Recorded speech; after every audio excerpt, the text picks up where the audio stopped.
Oi, eu sou a Marina Monteiro e esse é o podcast As Amigas Geniais, um espaço onde vamos descobrir onde o extraordinário das obras literárias e artísticas se encontra com o ordinário da vida. Oi, Carolina Menezes. Oi, Olá, Luciana. oi.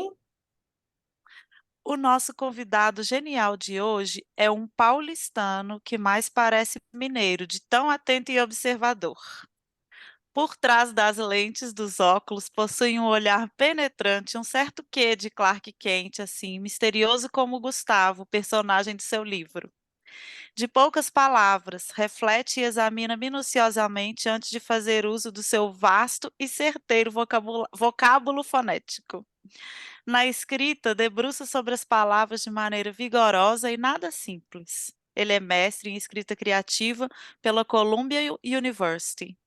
Escritor, tradutor e jornalista, escreveu os romances Terminália, em 2013, e Existe e Está Aqui, Então Acaba, em 2014. O livro de poemas Essa Música Não É Minha, em 2019, e acaba de lançar A Segunda Morte, também um romance. Coordena no Instituto Vera Cruz a pós-graduação Formação de Escritores e foi nosso professor querido. O nosso convidado genial de hoje é o Roberto Tadei. Seja bem-vindo, Tadei. Oi, Uhul, volta bem-vindo. aqui, vendo vocês de novo, nesse outro arranjo, né? Muito feliz Mas pelo Bora, sempre convite, nos bora. obrigado. quadradinhos, né, Tadei? É, de novo nos Nos conhece, quadradinhos. é, nos conhecemos assim, estamos nos encontrando assim de novo. Bom, já vou direto perguntando, porque eu ouvi dizer que você demorou 10 anos para escrever o seu livro. Pois E é. aí, A Segunda Morte, né? Que você acabou de lançar. Então eu queria saber se esse livro que você começou lá 10 anos atrás é o mesmo que você terminou agora. E, bom, é o mesmo projeto, mas é outro livro completamente diferente. Enquanto você estava fazendo essa descrição, eu lembrei do Dorival Caymmi, que levou 10 anos para escrever uma música também. Mas, óbvio, né? Não ficou 10 anos tentando escrever a música, né? Fez uma primeira parte, e aí só 10 anos depois que a segunda parte, ele falou, agora é o final. Eu comecei esse livro em 2006, na verdade, mais que 10 anos. Mas era uma outra história, completamente diferente. E eu escrevi até 2008, mais ou menos, fui escrevendo aos poucos, era o meu primeiro livro, então não sabia muito bem como fazer. E aí, em 2008, eu fui fazer uma viagem a convite para a Amazônia, para acompanhar um grupo de estudantes de jornalismo, para conhecer algumas instalações do Exército. É um projeto bem interessante chamado Repórter do Futuro, de uma ONG de São Paulo chamada Oboré. E aí, quando eu fiz essa viagem, eu voltei e mudei o projeto. Esse livro não está indo para frente, vou mudar. Vou escrever uma história que se passa na Amazônia, foi o Terminália. Então, esse primeiro livro que eu publiquei, né, avançou, passou na frente, e aí eu fiquei 2008 até 2013, quando eu fui publicar o livro, envolvido com o Terminália. E eu fui terminar de escrever o Terminália numa pousada de uma amiga minha que tinha aberto no Agreste Pernambucano. Ela tinha acabado de abrir essa pousada e me convidou para ir para lá. E eu falei, eu estou precisando terminar o livro, ótimo, vou lá passar um mês com você. Ai, que sonho. Fui, fiquei lá um mês com ela e na volta eu quis escrever sobre esse lugar que eu tinha ficado, né? Então, de novo, o segundo livro também passou na frente, porque tinha sido uma experiência interessante. Eu queria escrever como ficção, né? Não como um ensaio de não ficção. Isso foi 2014, e em 2015 meu filho nasceu e eu falei, bom, é, durante um tempinho eu vou ficar sem escrever, não vai ter jeito. Mas eu já tinha programado isso, né? Então corri para terminar o segundo livro antes dele nascer, publiquei em 2014, finalzinho de 2014, meu filho nasceu no começo de 2015. E aí só fui conseguir voltar a escrever em 2017, sabe? Então não é que eu fiquei esse tempo inteiro trabalhando no livro. Sim. Eu abandonei ele, deixei ele de lado em 2008, voltei em 2017.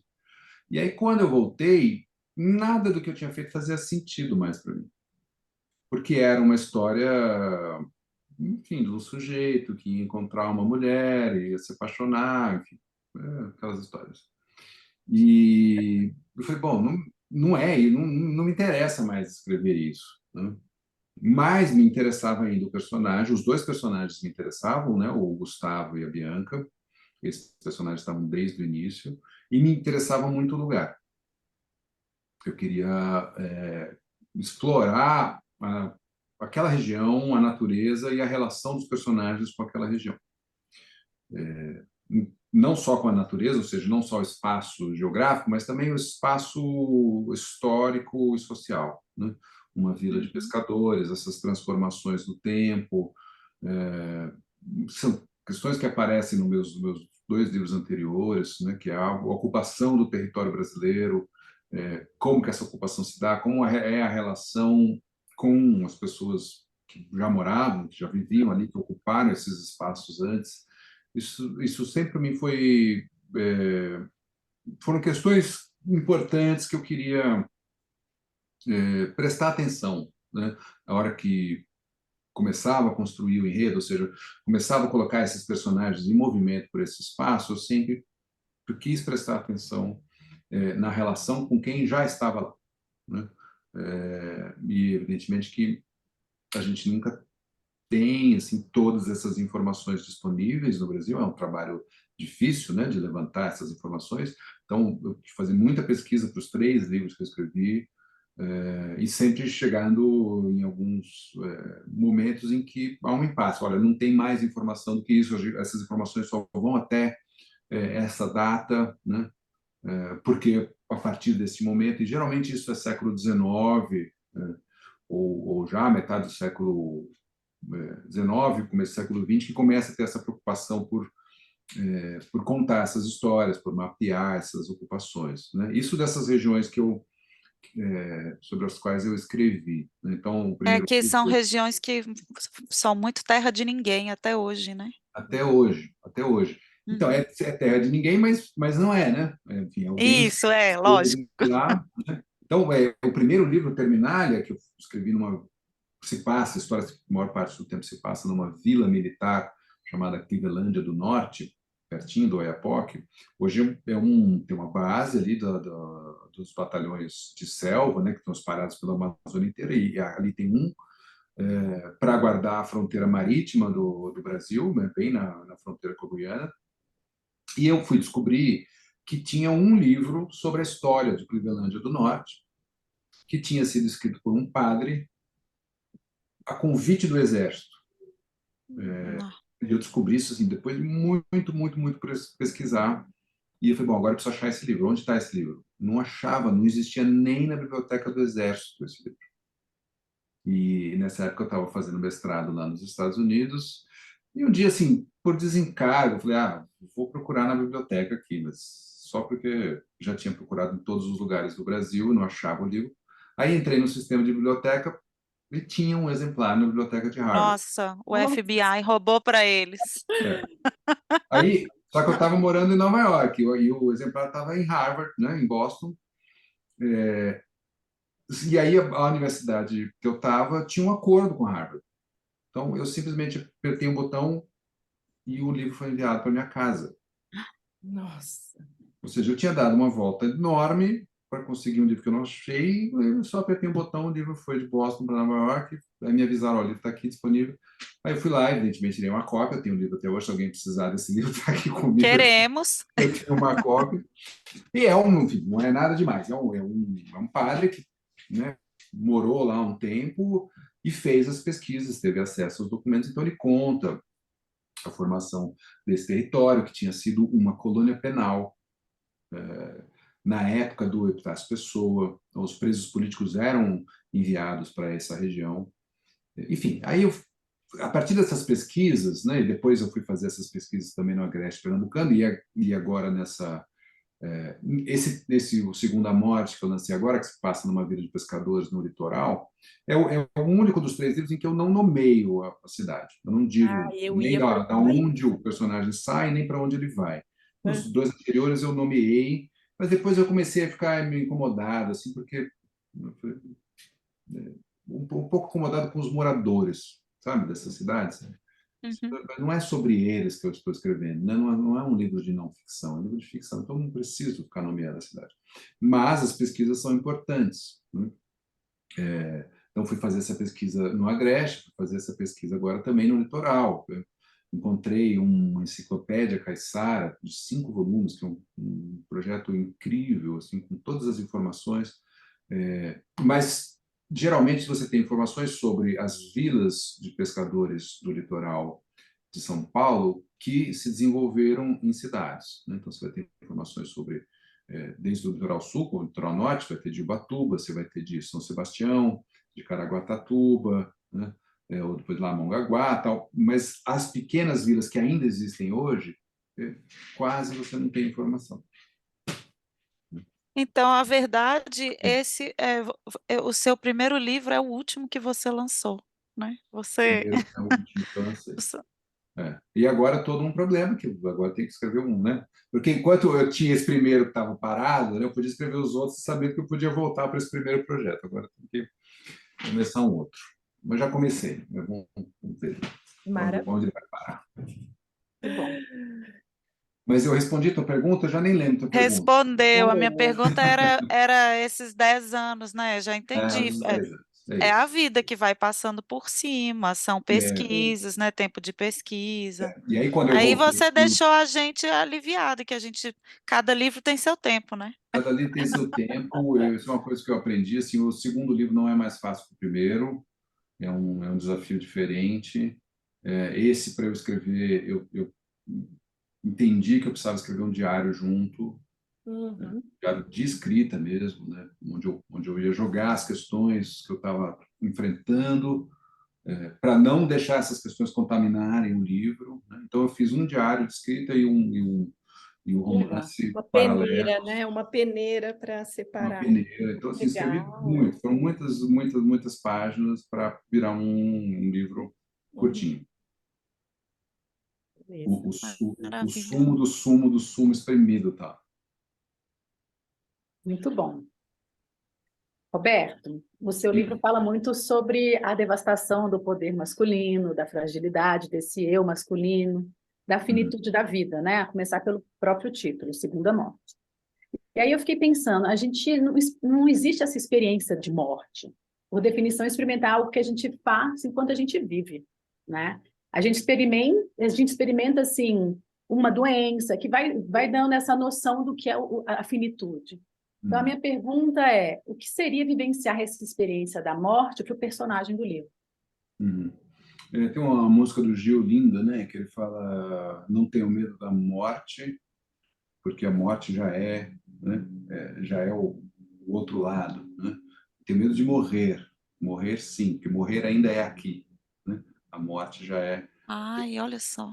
é uma música linda, um arranjo que ele fez que é impressionante.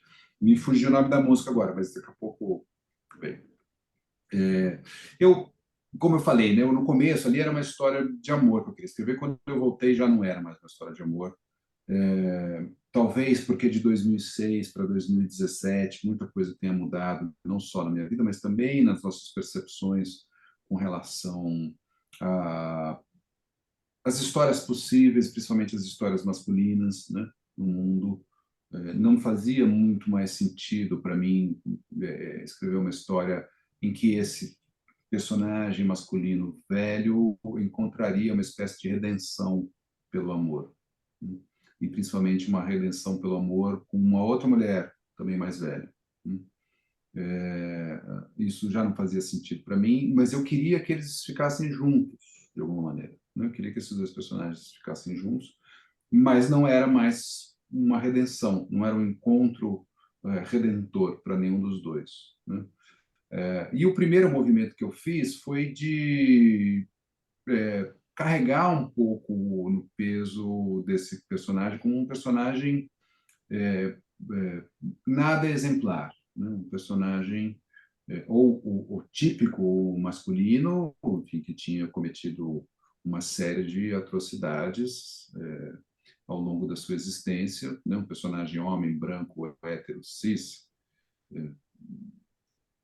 Não precisamos pensar muito, né, para imaginar quais são esses crimes cometidos ao longo de uma existência, né? São raros os personagens assim, com essa idade, hoje em dia, que vão poder olhar para trás e falar: não fiz nada demais, né? Não cometi nenhum erro. Mas também eu não queria, enfim, queria carregar um pouco no peso desse personagem, mas não queria transformar a história numa expiação de uma culpa específica, né? Uhum. Então, por isso que esses crimes não estão nomeados, né, no livro, e por isso que ele pensa, enfim, eu cometi uma série de crimes dos quais eu não me arrependo.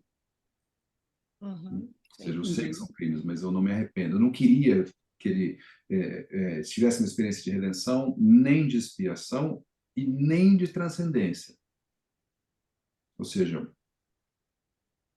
não Foi o era que foi. não era um movimento de passar a mão na cabeça desse personagem. Não era um movimento, olha, é isso, né? Você viveu, fez, e agora, né? Você está morrendo, como você vai morrer? Então, óbvio, né?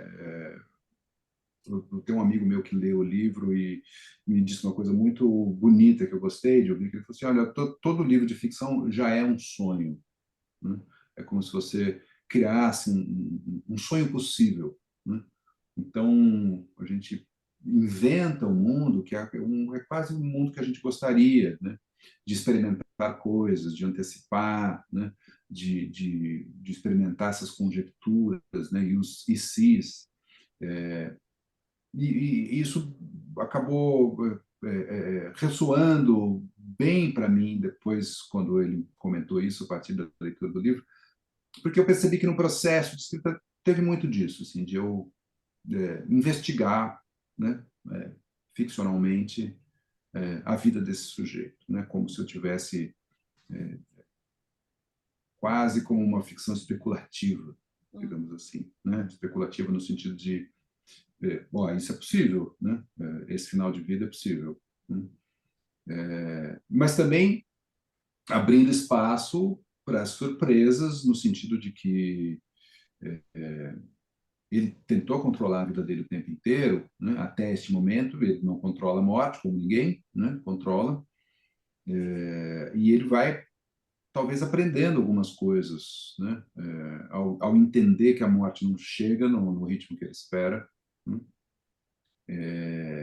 E justamente por a morte não chegar no ritmo que ele espera, se vê obrigado a conviver com outras pessoas, né? Se vê obrigado É. a se relacionar, né? E aí algumas coisas vão acontecendo, né? As coisas possíveis vão acontecendo, né? As coisas possíveis eu digo, porque eu tirei, né, como opção a redenção, a expiação e a transcendência. Então, o que sobra, né, na nossa experiência de vida se a gente tira tudo isso, né? Sobra o concreto, sobra o real, né? Sobra o dia a dia, né? Sobra aquilo da qual a gente não foge, né? Ou seja, se a gente tirar todos os filtrar da nossa experiência do dia a dia, todas as nossas narrativas, né, para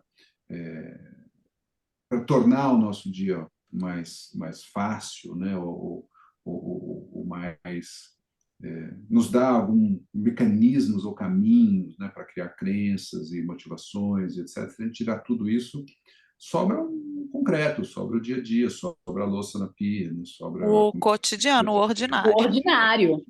O ordinário. Isso aí. Ô, Roberto, eu, Deixa eu eu só falar uma procurei. coisa, Marina. Eu achei o nome Não, da não, não. música. Ah, é isso que eu ia Achou? falar. Bom, Chama Não Tenho Medo da Morte, né? E aí o primeiro pedaço é Não Tenho Medo da Morte, mas sim medo de morrer. Qual seria a diferença? Você há de perguntar. É que a morte já é depois, que eu deixar de respirar. Morrer é ainda aqui, na vida, no sol, no ar. Que lindo. é lindo. É isso. Do Desculpa, Caetano. Marina. Não, imagina, você fez melhor do que eu. Era isso que eu ia falar. É do Gil e do Caetano. Lindo demais. Bom, Tadei, esses dias eu estava numa sala de aula de psicanálise, e uma sala cheia, tinha umas 30 pessoas mais ou menos, e 2 homens. E um deles fez um comentário assim para mim, falou: nossa, é impressionante como os homens ainda não se interessam tanto pelo autoconhecimento. Uhum. E aí eu fiquei pensando nisso enquanto eu leio aqui o seu livro, e no seu livro tá claro esse deslocamento do personagem, né? Não só espacial e temporal, mas também um deslocamento interno. E eu achei muito interessante assim as passagens, e aí eu lembro muito da sala de aula, né? Quando você fala que a gente, enfim, as nossas descrições, elas precisam ser ricas, e é muito importante, eu acho que isso no seu livro tá claríssimo. E também o mostre, não fale. Então, acho que eu sempre, assim, eu estou lendo e estou identificando, nossa, aqui é isso, né? A gente vê o professor ali nas linhas, é muito legal. E ele faz esse deslocamento interno e atravessa essas trilhas escuras, né, na madrugada, e isso é muito simbólico. E aí a minha pergunta para você é: você acha que os homens hoje, eles estão começando a se permitir fazer essas indagações, se perguntar, né? Eles estão mais dispostos a fazer esse caminho para dentro? É uma boa pergunta, Luciana. É evidente que eu não posso responder, né, pelo conjunto do gênero. Posso só falar sobre uma amostragem, né, daquilo que eu vejo. De uns anos para cá, eu também costumo, enfim, entrar nas salas de aula e perceber que tem mais mulheres do que homens. Mas os homens, alunos que eu tenho, se permitem, né? Ou seja, fazem esses caminhos com a mesma entrega ou com a mesma verdade, né? Independente da idade, né? Às vezes eu tenho alunos de 70, 80, já tive alunos de 80 anos que fizeram isso, sabe? Com a mesma intensidade, ou alunos mais jovens. Então, mas, se a gente dizer, bom, eu tenho, no geral, mais alunas mulheres do que alunos homens, o que nos leva a pensar, bom, né, talvez seja um caminho mais que as mulheres conseguem encontrar essas, né, que chegam na minha sala de aula, evidentemente, conseguem encontrar um retorno mais fácil de ser identificado e com uma identificação mais imediata e, portanto, é mais fácil de legitimar o processo, né, porque sentem isso de maneira mais rápida, né? Os Acho que também, homens, talvez as talvez. mulheres tenham mais perguntas, ou elas se abrem mais para as perguntas, não sei, eu fico Uhum, pensando uhum, nessas possibilidades, mas é isso, acho que a gente tem visto, né? uhum. Alguns homens se questionando mais e É. fazendo A esse gente caminho. poderia pensar também em perfis, assim, né, para além do gênero, né? Sim. Perfis que são mais comuns, né, que são mais associados às mulheres e menos associados aos homens, mas esse perfil de um interesse pelo outro, né, um interesse de se aproximar e entender a humanidade do outro, querer explorar isso, né, sair um pouco de si, né, Uhum. e abrir os olhos para outras experiências. Acho que isso, no geral, nós que escrevemos, é algo importante, né? Que a gente valoriza e que a gente busca, seja nas nossas relações pessoais, seja nas relações daquilo que a gente escreve, né? Quer dizer, onde está a humanidade desses indivíduos, ou aonde falta a humanidade, né? Nesses arranjos sociais, nesses encontros. Então, acho que isso talvez seja um traço característico que nos una, e eu acho muito significativo pensar, a partir do recorte da minha experiência, que tem talvez esse traço de identidade entre todo mundo, mas os projetos são radicalmente diferentes. Uhum. Sim. Todo mundo escreve radicalmente projetos diferentes, tem interesses diferentes, vai olhar para campos distintos, processos diferentes, né? Então, eu acredito muito no processo, sabe? Depende do gênero. E no movimento, né? Então, Uhum. não me importa muito qual é o projeto pessoal de cada um, né? Mas se a gente conseguir se colocar em movimento e ter uma rede de apoio, né, que nos ajuda a continuar em movimento, né, a não desistir, a conseguir ter retornos em momentos de crise, né, que vão nos ajudar a vencer esses obstáculos, acho que cada um vai conseguir explorar o seu caminho. Talvez aí a gente possa dizer que, tradicionalmente, as mulheres são muito mais felizes em construir essas redes de apoio, né? Por muitos motivos sociais, históricos, né? E ainda bem que elas continuam, né, fazendo isso, né? Os homens é um pouco mais custoso, né? Mas Sim. também conseguem, né? Um pouquinho de Mas esforço. se a gente sai um pouquinho também dessa questão de gênero, do autor, e a gente vai para a literatura, o fato é que existem pouquíssimos personagens, homens, fazendo esse caminho interno, né? Então, acho que...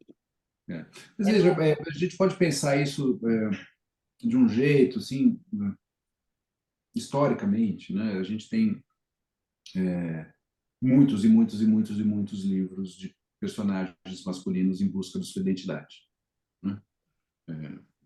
Na relação com os pais, na relação com o pai, com a mãe, com uma namorada, enfim, com um patrão, com um chefe. É sempre uma busca desse homem para construir essa identidade, saber quem e ter alguma espécie de superação de problemas, né?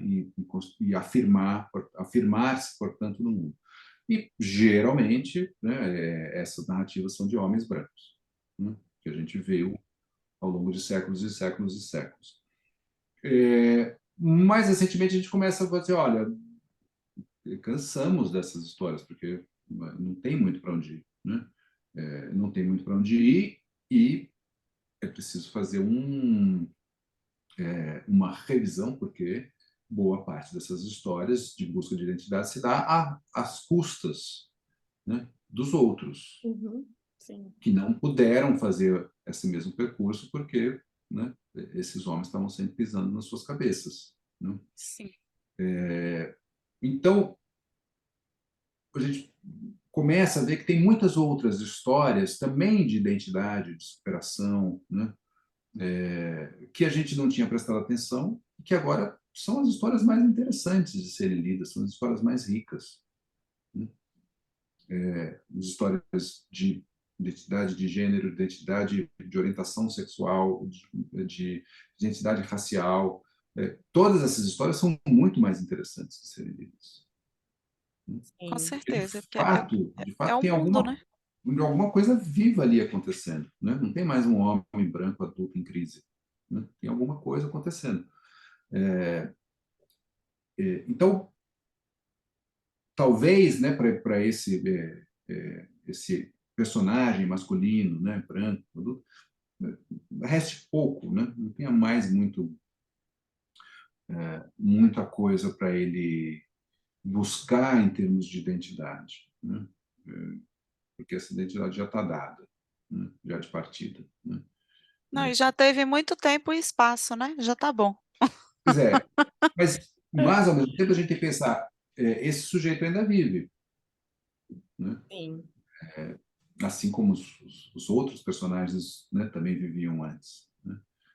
Então, esse sujeito ainda vive e esse sujeito ainda quer existir, né? Então, em algum momento a gente vai entender, né, como tudo isso pode não, como já existe, né, como esses indivíduos coabitam, dividem o espaço. E acho que aos poucos, à medida que cada um de nós, né, vá escrevendo seus projetos, acho que a gente vai conseguir iluminar um pouco mais esses caminhos. Que caminhos são esses? Que caminhos possíveis são esses? Eu gosto muito de repetir para mim mesmo e dizer isso em voz alta, que eu acho que o problema do Brasil não é falta de leitores. Acho que o problema do Brasil é falta de escritores e escritores. A gente precisa ter mais histórias, não mais gente lendo. Porque gente lendo tem. Todo mundo está na escola e foi alfabetizado, pelo menos as gerações novas, evidentemente. Então, assim, gente para ler tem. O que falta é que essas pessoas comecem a escrever, né? Contem as histórias que queiram escrever, com os seus personagens, né? Do jeito que queiram. Né? E eu acho que uma boa tarefa que a gente pode se dar, além de escrever as nossas histórias, é ajudar as pessoas também a escreverem as suas histórias. Ótimo. Nossa, é verdade. Obrigada. Vamos lá? Carolina Menezes, tô vendo que tem uma perguntinha sua aqui ainda. Ah, tem mesmo. É que aí eu vou voltar mais pro livro em si, mas eu acho que ele já até ele respondeu, né? A questão das condições climáticas. A gente está num momento de uma emergência mesmo assim, climática, né? O aquecimento global, as secas prolongadas, escassez de água, essas chuvas intensas, né? Isso tudo também interfere até do ponto de vista nutricional na questão da insegurança alimentar. E o seu livro, ele aborda muito essa inquietude e, coincidentemente, ele é lançado num momento em que a gente vê os acontecimentos lá no litoral norte, né? E me chama a atenção também essa coisa de a gente perder, porque ele fala um pouco também sobre esse desaparecimento dos primeiros habitantes do litoral, e do desaparecimento do que é cultural, né? Então, eu queria que você falasse um pouquinho sobre isso. Você já até falou um pouquinho, mas eu queria que você falasse mais sobre essa questão. O encontro de tudo isso. É uma questão muito importante no Brasil. A relação com o espaço, né, com a natureza. Acho que, enfim, é importante para todo mundo, né? Todos os países, todas as regiões. A gente pode pensar assim, não há ser humano que viva fora da natureza, né? Então, todo mundo convive, habita algum espaço e tem que lidar com isso, tem que lidar com as mudanças de tempo, né, com as estações do ano, com os ventos, com as chuvas, com o sol, com a lua, enfim, com os ciclos de crescimento das plantas, das verduras, dos animais que passam. Assim, não há quem não tenha que lidar com isso. Mesmo quem trabalha num escritório todos os dias e come comida processada todos os dias, mesmo essa pessoa em algum momento vai tomar chuva, né? Vai ter que sair do escritório. Então, isso é uma coisa Estamos incontrolável. todos dentro, né? Estamos todos Mesmo dentro. planeta. E, no geral, a gente não costuma pensar muito, porque como é natural, a gente já nasce e está acostumado com isso, a gente não costuma pensar o quanto que isso determina a nossa experiência da vida, né? Uhum. Então, se você vai para um lugar de clima temperado, é uma experiência diferente, né, do que um lugar de clima tropical ou um lugar de floresta tropical, como a Amazônia. Enfim, as experiências são diferentes. Óbvio, o ser humano é o mesmo, né, mas a experiência da relação com o espaço é diferente, né. E dependendo desse lugar, também os registros históricos, né, eles se organizam de outra maneira, né? A gente é muito influenciado por um processo de formação geopolítica e histórica a partir de uma consciência da palavra escrita e da história escrita, né? Principalmente nós ainda na América do Sul, né, que fomos ocupados e colonizados pelo pensamento europeu, e isso marca um pouco a cultura do Ocidente, né? O que torna mais difícil para a gente perceber esses sinais em lugares que ainda têm registros ou uma dinâmica forte de um convívio com a natureza marcado pelos povos originários, ou por uma mistura de povos originários com primeiros imigrantes, ou primeiros colonizadores, que trabalham os registros históricos de outra maneira, não como textos, né? Essa enciclopédia caiçara, por exemplo, que eu fui atrás, não foi escrita por nenhum caiçara, foi escrita por alguém, né, da cidade, que fez faculdade, que foi lá fazer essa pesquisa. Enfim, são vários pesquisadores escrevendo, trabalhando nessa enciclopédia. Mas as pessoas que estão lá têm outras dinâmicas para encontrar os registros históricos, né, para entender quando houve, né, outros desastres climáticos, né, quando houve outras inundações, quando houve deslizamentos. O que passa é que, quando vai havendo uma ocupação, né, por pessoas que não são dessa região, e principalmente formadas por essa lógica de pensamento ocidental letrado, eles ignoram todos esses registros, né, que no geral são registros orais, né, mas às vezes são registros naturais, geográficos, mas quase sempre orais, e substituem isso por estatísticas, por catálogos, por dados, né, pelos dados históricos, da meteorologia, ou da formação do terreno, né, e acabam ignorando esses sinais da manutenção do espaço, né. E são muitas as interferências ao longo do litoral de São Paulo, né, o litoral da região sudeste, mas também, enfim, no Brasil como um todo. Você vai, por exemplo, no Agreste Pernambucano, você tem quase nenhum registro ou alguma possibilidade de enxergar quem eram os povos originários daquela região. Isso tudo foi soterrado assim, de uma maneira que você nem consegue mais se relacionar com isso. Na Amazônia, não. Na Amazônia é um pouco mais fácil, porque houve uma preservação maior, ou uma dificuldade maior, né, de ocupação do território, onde houve ocupação, evidentemente, que esses registros e até mesmo esses povos foram sacrificados, né, mas ainda sobrou muita gente. Então, eu quero prestar atenção nesse espaço também, né, porque isso, para mim, diz muito sobre os personagens que vivem nesse lugar, né? E às vezes eu recebo comentários assim, de leitores, dizem, mas o teu livro não tem um final, né? Mas o teu livro tem um final aberto, né? Mas é porque parte da história está nesses sinais. Porque, de outra maneira, seria um esforço renovado de colonização chegar nessas regiões e criar histórias que fazem sentido para todo mundo, inclusive para quem não é desses lugares, né? A experiência de ler essas histórias desses lugares tem que ser necessariamente uma experiência de estranhamento. Não pode ser uma experiência de acomodação, né? Porque essa experiência de acomodação é uma experiência de colonização de novo, né? Tem que ser uma experiência de estranhamento, né? Não algo que eu possa dar um recado, né? Não, é uma experiência, né? Uma experiência de viver lá como essas pessoas vivem, e o que significa isso? O que significa, evidentemente, para cada um, né? Não estou querendo dar recado, né? Isso ele dá várias cutucadas, né? Assim, da ocupação desses espaços aí pela elite. Ele vai dando várias cutucadas, assim, né, ao longo. São processos que a gente vê, né? Você vai no litoral de São Paulo, enfim, quase todas as vilas de pescadores, você chega lá e fala assim, onde estão os pescadores? Né? E aí foi isso que a gente viu tristemente agora acontecendo no litoral norte de São Paulo, ali na região de São Sebastião, que esses pescadores eles vão sendo empurrados, né?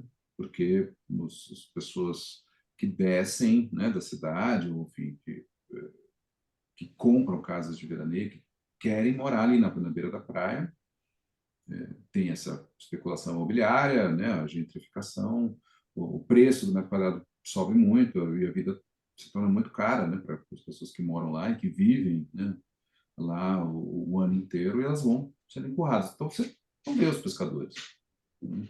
Exceto numa ou outra vila que que tem uma briga muito grande, né, em que eles conseguiram constituir associações de moradores e de pescadores e que fazem essa defesa rigorosa, né, que não deixam ocupar as praias. Mas isso, assim, é uma batalha cansativa. Uhum. O tempo inteiro tem que se defender, e agora tem que se defender, inclusive, das pescas mecânicas, né, que são feitas por grandes navios, que acabam também com os peixes que eles costumavam pescar e vender, para poder sobreviver. Então, a quantidade de leis que foram aprovadas, que regulam a maneira como esses pescadores podem ou não plantar, pescar, né, foi desfigurando completamente a vida deles, né? Então, eles não podem mais colher palmito, né? Nem plantar, nem colher palmito, os caiçaras, né? Os indígenas ainda podem, mas os caiçaras não podem mais. Eles não podem mais plantar e colher mandioca, né? na, na, na, ali na região, evidentemente, né? As pescas são controladas, porque, evidentemente, eles têm que respeitar, né, o período da desova e tal. Então, enfim, muitos dessas famílias de pescadores, eles têm que enviar os filhos para estudar na cidade e trabalhar na cidade, porque não tem mais fonte de recurso. E isso vai, de novo, desfigurando, né, a dinâmica familiar e a relação, principalmente a relação dessas pessoas com o espaço, né, com os sinais, né? Então, tem um elemento muito importante no livro, que é aquela palmeira, para a qual todo mundo olha, né, na ilha, e a palmeira que eles aprenderam a identificar O tempo, né? o tempo. É um dos elementos, é um dos sinais que eles têm para identificar se vai mudar, se não vai mudar, né? O vento, né? Para onde que ele está batendo e tal. Esse é um deles, né? Tem muitos outros, né?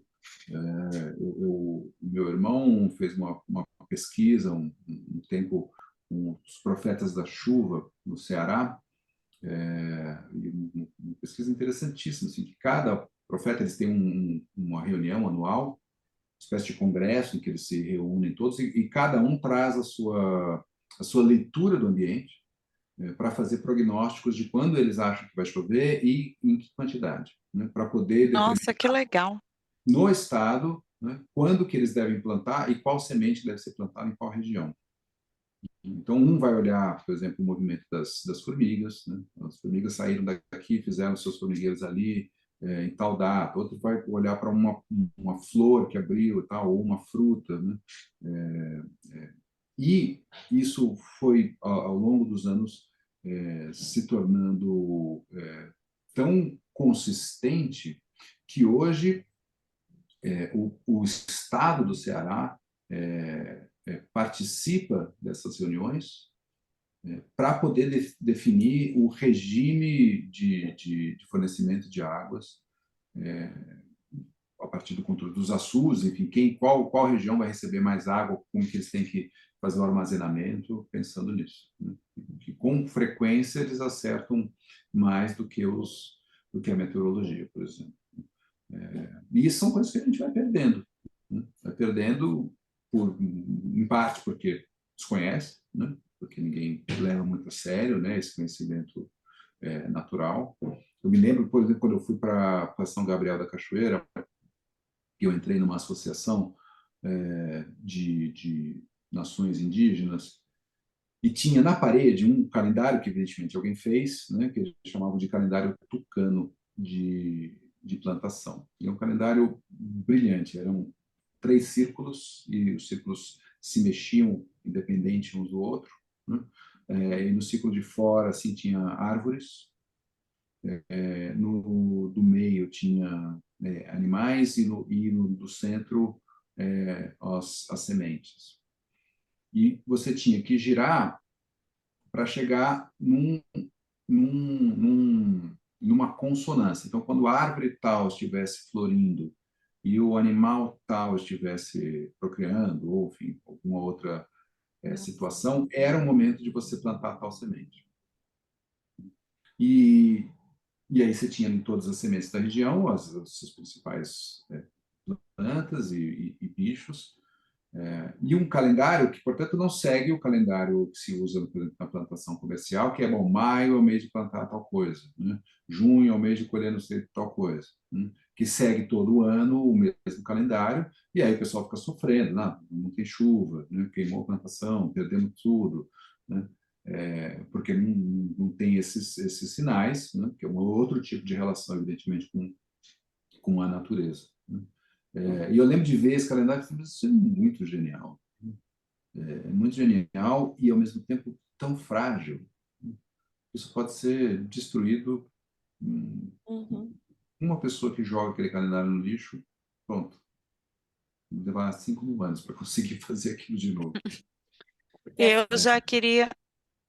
porque é Pode fruto falar? de uma observação muito minuciosa, né, ali da natureza e da interação, que muitas vezes a ciência só não dá conta, né? É a observação A gente precisa de tudo, humana. né? Precisa da ciência também, né?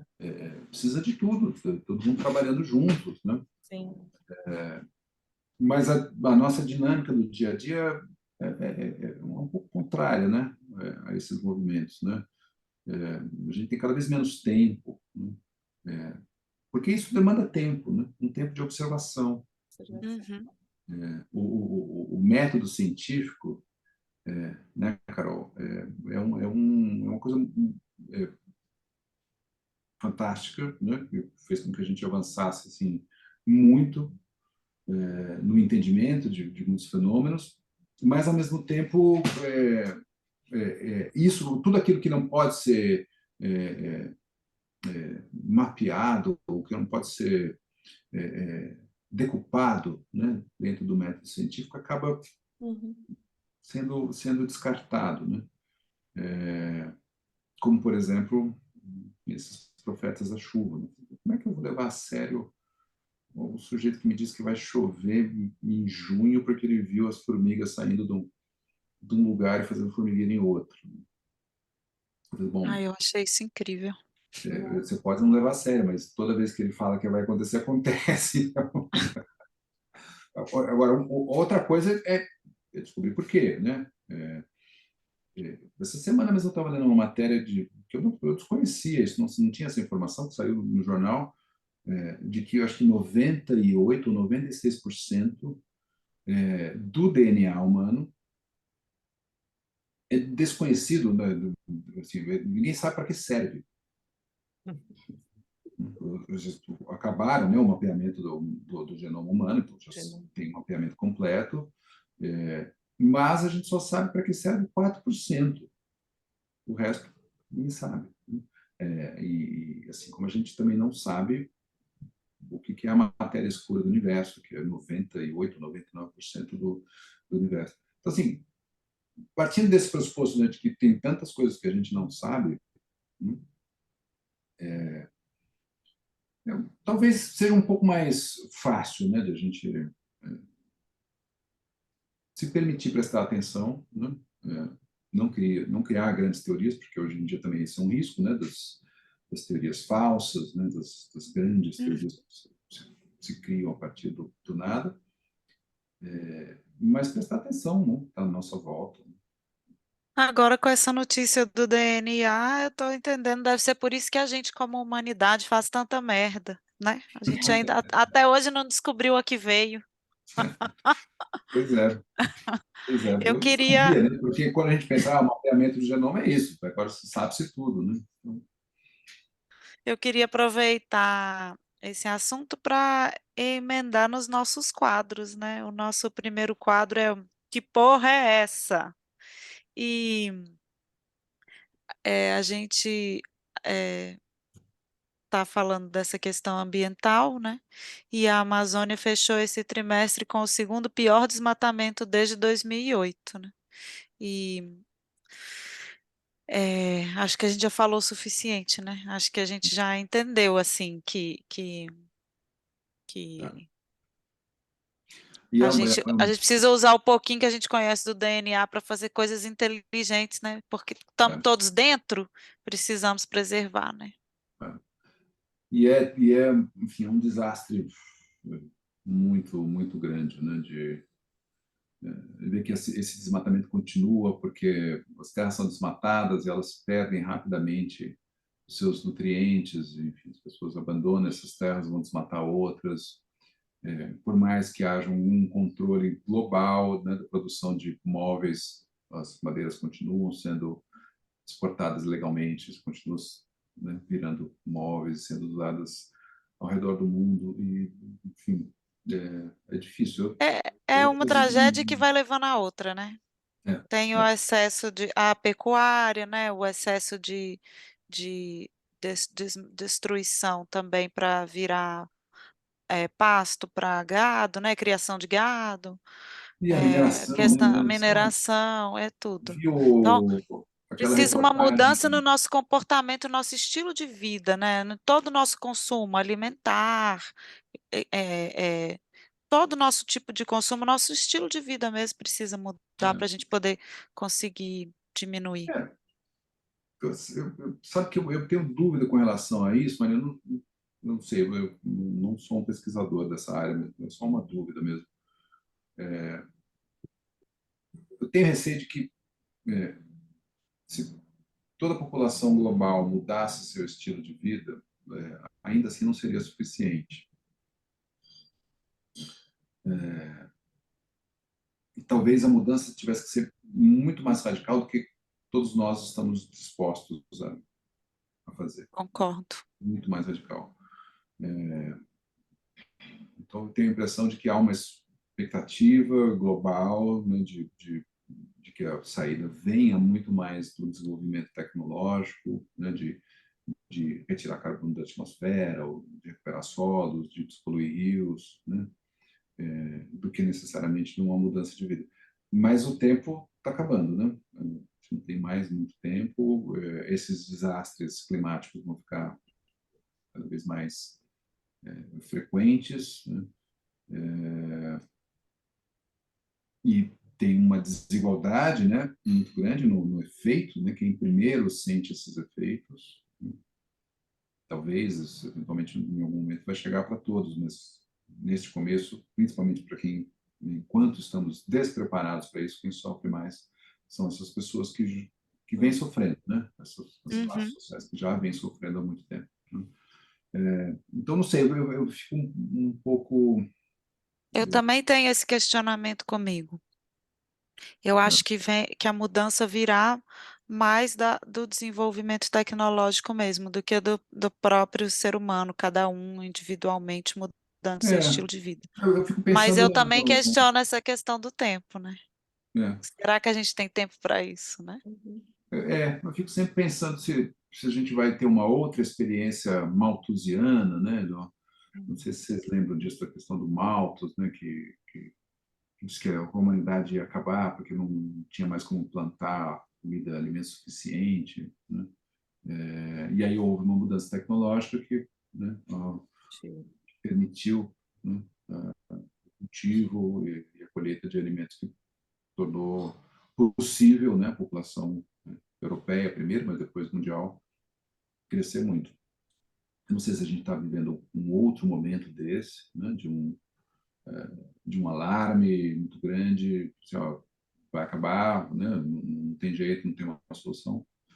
Mas tudo indica que a gente está se aproximando de fato de um ponto muito... Ponto de virada. Virada. Um ponto de virada. Um ponto de virada. O, Não sei, o não no- sei. De fato, acho que a gente tem que ouvir as pessoas que estão diretamente implicadas nisso, né, que estão trabalhando de fato para propor outras soluções e ajudar, né? Ajudar, enfim, o que a gente puder. Sim, com certeza. Bom, o nosso próximo quadro é a genialidade de Jerico. Alguém, Roberto, tem uma genialidade de Jerico para contar para gente? Uma coisa É, que você fez na vida que achou que estava arrasando, mas nem tanto? olha, o meio literário tem muitas oportunidades para a gente achar que está arrasando e depois descobrir que nem tanto, sabe? Porque a gente, tudo mais ou menos no mundo hoje vive, né, nessa lógica de redes sociais e likes e compartilhamentos, tal, mas o meio literário não segue muito isso, exceto algumas, né, raras exceções. Eu lembrei de uma vez que eu fui convidado para conversar com um escritor que eu admiro, gosto muito, um dos melhores escritores brasileiros hoje, num festival que teve anos atrás em São Paulo, que acho que era um festival internacional, enfim, uma coisa grandiosa, que tinha acontecimentos na cidade inteira. Tá? E aí eu fui convidado para falar com esse escritor num teatro enorme. Assim, fiquei super feliz. Falei, vamos lá. Então. Eu cheguei lá no dia, um teatro de 300 lugares, um palco que tinha um microfone e tal, 2 poltronas. No final estava eu, esse autor, e o fotógrafo que tinha sido contratado para tirar foto do evento. E o evento inteiro foi isso, nós 3. E a gente Nenhuma pessoa. Qual a sensação? nenhuma pessoa, um teatro enorme, não tinha ninguém. E aí eu falei, putz, bom, não vamos embora, né? Não. Vamos conversar. Vamos sentar aqui no palco conversar e vamos pegar o microfone. Pelo menos a gente fala conversa no microfone. E tira foto. Treina para uma próxima oportunidade, né? Isso, foi uma conversa ótima, eu adorei, porque eu enfim, conheci ele, podemos falar de literatura e tal. E o evento era para ter 1 hora, a gente ficou lá 1 hora conversando, e terminou, a gente falou, prazer, vamos embora, vamos embora. Uma boa Mas genialidade do Jerico. Uma boa, muito boa. Dá até frio na Nossa, barriga, gente. né? Dá, é aquele sentimento de quando você faz festa de aniversário e fica com medo de ninguém ir, né? Olha, esse foi realmente. Esse realizou. Ah, bom, e o nosso próximo quadro é Dica Genial. Você tem uma dica para a gente, Roberto? Tenho, acho que tem a ver um pouco com o que a gente estava conversando, assim, um livro que um amigo meu traduziu e mandou recentemente, que é justamente sobre mudança climática, mas especificamente mudança climática na literatura, né? Como, historicamente, as pessoas não prestavam atenção na natureza, né? E a gente tem uma espécie de um vazio enorme sobre isso na natureza. E aí esse escritor chamado Amitav Ghosh escreveu esse livro chamado O Grande Desatino, onde ele vai fazendo uma espécie de crítica literária, mas chamando atenção para isso, né? E também a partir da experiência dele na Índia, das mudanças climáticas na Índia, enfim, de prognósticos terríveis, né? Porque a Índia tem uma população que quase, né, já está ultrapassando a da China. Ultrapassou, vi isso também. Então, assim, qualquer desastre ambiental na China ganha uma proporção muito grande. E aí está falando das chuvas, né, das mudanças dos regimes hídricos, e como isso aparece nos textos que ele escreve, nos textos de ficção que ele escreve, mas que, no geral, escapa, né? Não é um elemento significativo, né, na literatura como um todo. Isso, evidentemente, que tem um histórico, né? Se a gente for pegar, por exemplo, a Odisseia de Homero, essa questão do tempo está lá, né? De como que o Ulisses demora para chegar para casa, porque tem tempestades marítimas, né? Tem ventos que afastam o barco dele, mas sempre relacionado a uma intenção de um Deus, né? Um Deus que controla, portanto, a natureza com algum desejo próprio, uma vontade própria, e altera isso. E depois, à medida que a gente vai evoluindo, né, no tempo, né, e na literatura ocidental, a natureza vai virar paisagem. Né? Vira paisagem. Você pega, por exemplo, talvez o Robinson Crusoe, né, do Daniel Defoe, a natureza ali daquela ilha é uma natureza domesticável, né? Ele torna aquilo tudo numa grande empresa, né? E prova que o ser humano é capaz de domesticar aquilo a partir da inteligência, né? Lembrando que o Robinson Crusoe, quando naufraga, está saindo da Bahia. Ele vai para a Bahia visitar a sua fazenda, né, de cana, que, evidentemente, né, com trabalhadores escravizados, né, naquela época, daí ele naufraga nessa ilha e domestica a ilha. Né? E aí ele vai apontando, enfim, que só agora, né, mais recentemente, a gente começa a ter esse olhar mais atento, né, para como, de fato, a natureza não somos nós necessariamente que domesticamos. De novo, né, aquela ideia que você falou, mas nós somos parte, né? Não é que nós vivemos na natureza, nós também somos a natureza. Né? Então, tudo que acontece, somos nós também, de alguma maneira. E prestar atenção nisso, assim como a gente estava falando das questões, né, desses percursos de construção de identidade, né? A gente está construindo identidades pisando em quê? Né? Pisando em cima de quê? Né? Sim. Ou ignorando o quê? Né? E até para responder, será que existe alguma identidade a ser construída? Né? Ou todo esse processo de construção de identidade, de alguma forma, implica uma certa violência, né, de alguma natureza. Mas, enfim. Eu queria aproveitar e dar a dica dos livros do Ailton Krenak, né? Que é o Ideias para Adiar o Fim do Mundo e o Amanhã Não Está à Venda, né? Tem outros livros, mas acho que esses dois tratam, acho que todos, né? Tratam muito do que a gente falou aqui, então, se as pessoas que estiverem com vontade de mudar o estilo de vida, já faz parte a gente começar a ler a respeito, né? Tomar mais a responsabilidade para nós, né? Meninas, Vou dar mais uma indicação. Agora, dá. Escute as Feras. Sim, muito bom. Demais. Não sei se você já Já. A falaram. gente tem até o autógrafo. Tem até autógrafo. Uhum. Porque é um livro interessante. O Ailton, enfim, ele é genial, né? A gente tem que ouvir ele sempre. Ele sempre consegue quebrar um pouco a lógica com a qual a gente chega, a gente sai com uma lógica diferente depois de escutá-lo, né? Ou de ler os livros E dele. acessível, né? Fala de uma Super maneira acessível, acessível, né? super, né? Gostoso de acompanhar. Mas no Escute as Feras, é interessante ver como esse encontro excepcional, né, com a natureza é algo que demanda muito tempo, espaço para elaboração, e mesmo após a elaboração brilhante, né, que ela constrói no livro, ainda sobra muita coisa, né, que não pode ser organizada assim de maneira muito objetiva, né? E isso não deixa de ser menos importante no livro, e a gente percebe, né? Essa eu acho que é uma das dimensões do livro. Com certeza. Boa lembrança. Meninas, tem dicas?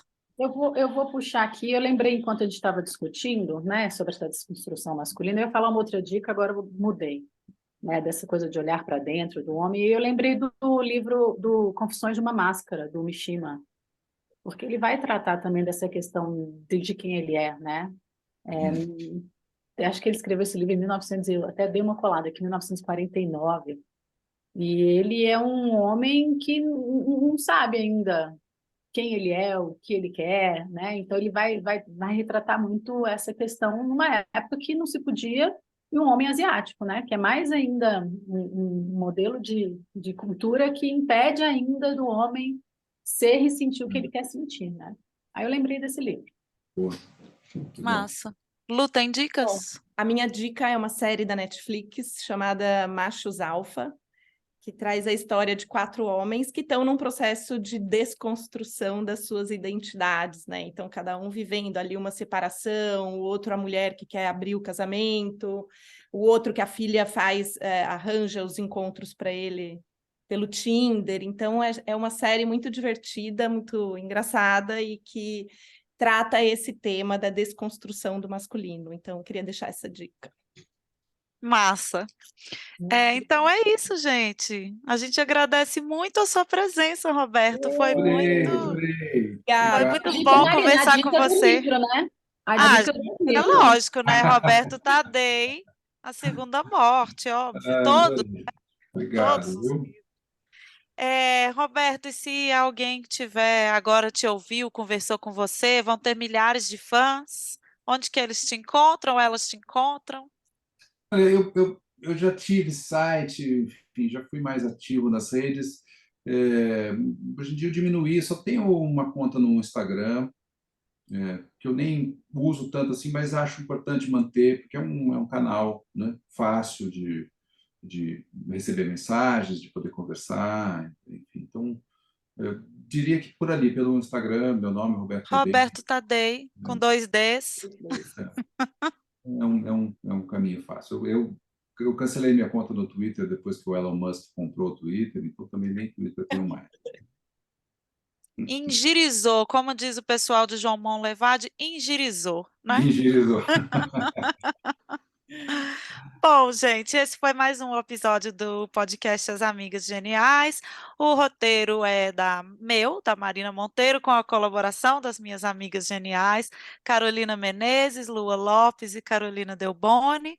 A ilustração é da Bruna Barros. O projeto gráfico e edição de som e de imagem são da Lua Lopes. E se você gostou da gente, quiser entrar em contato, convidar a gente para conversas, manda um e-mail para asamigasgeniais@gmail.com ou então uma mensagem no Instagram, As Amigas Geniais. Até a próxima. Obrigada, Até. até. Obrigada, Tadei. Beijos para todos. Obrigada, Tadei. Obrigado.